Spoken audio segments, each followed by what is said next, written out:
취재 기자들과 함께 오늘의 핫 이슈들을 체크해 보겠습니다. 먼저 부동산으로 가볼까요? 지금까지 월세나 전세로 연간 소득이 2천만 원이 안 되면 세금과는 거리가 멀었죠. 그런데 올해부터는 달라진다고 합니다. 박연신 기자와 함께 알아보겠습니다.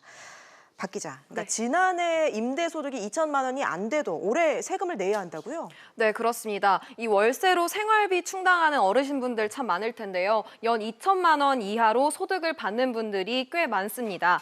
지난해 이 2천만 원 정도 소득을 거뒀다면 올해부터 소득세를 내야 합니다. 어떤 사람들이 대상인지 살펴보면 이 월세 사업자는 2주택 이상 보유자와 공시가격 9억 원 초과 1주택자가 임대 소득 과세 대상입니다.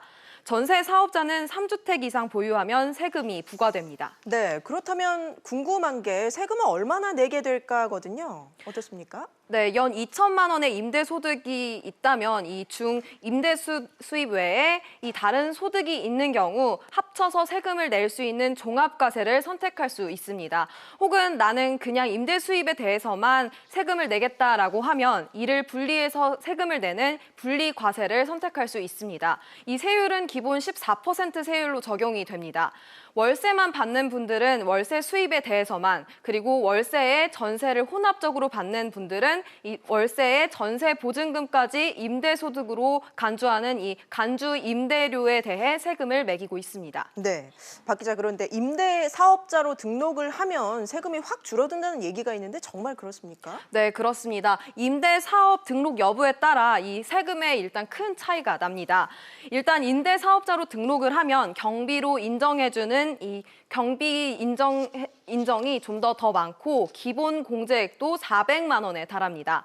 국세청이 이를 토대로 얼마나 세금이 줄어드는지 비교를 해봤는데요. 예. 일단 8년간 장기 임대한 경우 연간 임대 수익이 2천만 원이라면 세금이 약 14만 원 정도지만 같은 조건의 임대사업자 미등록 집주인의 세금은 112만 원까지 올라갑니다. 무려 8배 정도가 차이가 납니다. 네, 8배라면 뭐 임대 등록을 해야 하는 게 맞는데 그럼 어떻게 또 언제까지 해야 하는 건가요?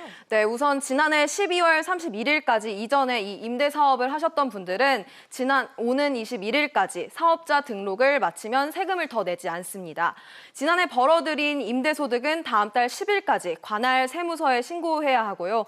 또 그리고 다가올 오는 5월 1일부터 6월 1일까지는 지난해 이 주택 임대에 따른 소득세를 주소지 관할 세무서에 신고 납부해야 합니다. 일부에서 이 종합과세가 유리한지 분리과세가 유리한지 의견이 다른데요. 국세청이 종합 분리과세 예상세액 비교 서비스를 제공할 예정이기 때문에 이를 이용해 보시는 것도 참 좋을 것 같습니다. 네, 알겠습니다. 박연신 기자 얘기 잘 들었습니다.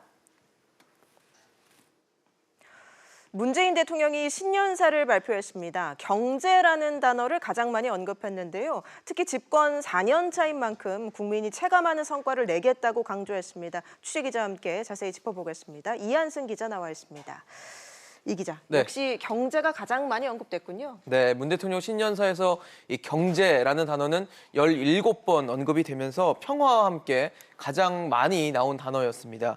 이어서 공정, 혁신이라는 단어도 보시는 것처럼 10번 넘게 나왔고요. 일자리, 고용, 또 노동, 상생, 도약 같은 단어들도 8번씩 언급이 됐습니다. 특히 확실한 변화라는 표현을 6번씩 쓰면서 이 국민이 체감할 수 있는 성과를 강조한 것이 눈에 띄었는데요. 이 확실한 변화라고 언급한 부분 직접 들어보시겠습니다. 네. 우리 경제의 활력을 되찾고 나아진 경제로 확실한 변화를 체감하도록 하겠습니다.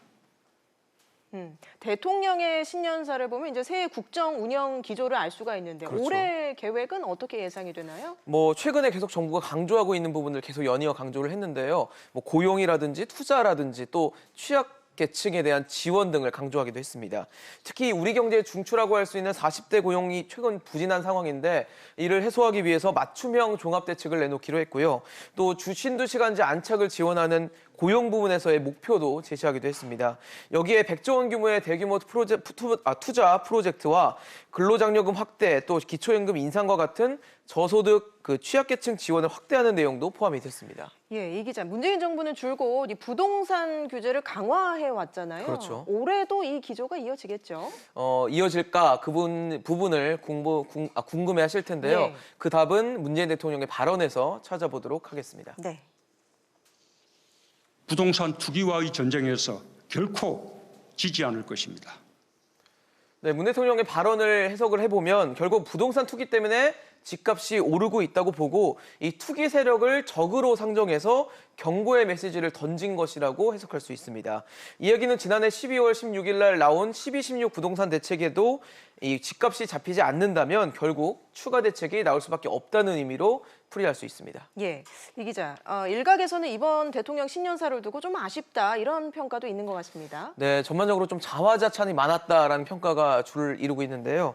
일자리는 뚜렷한 회복세다. 또 저임금 근로자 비중도 많이 줄었다. 분배 상황도 많이 나아졌다. 다 칭찬 일색의 문장들이 많이 포함된 걸 알 수 있습니다. 지난해 침체된 경제 상황에 대한 어떤 반성도 없이 현실과 동떨어진 내용이 많이 담겼다는 게 이 정치권의 비판입니다. 사실 이 객관적인 현실 진단에서 정확한 정책 대응이 나올 수 있는 만큼 문 대통령이 약속한 확실한 변화가 나타날지는 올해 말에나 돼서야 알 수 있을 전망입니다. 예, 알겠습니다. 이한승 기자 잘 들었습니다. 네.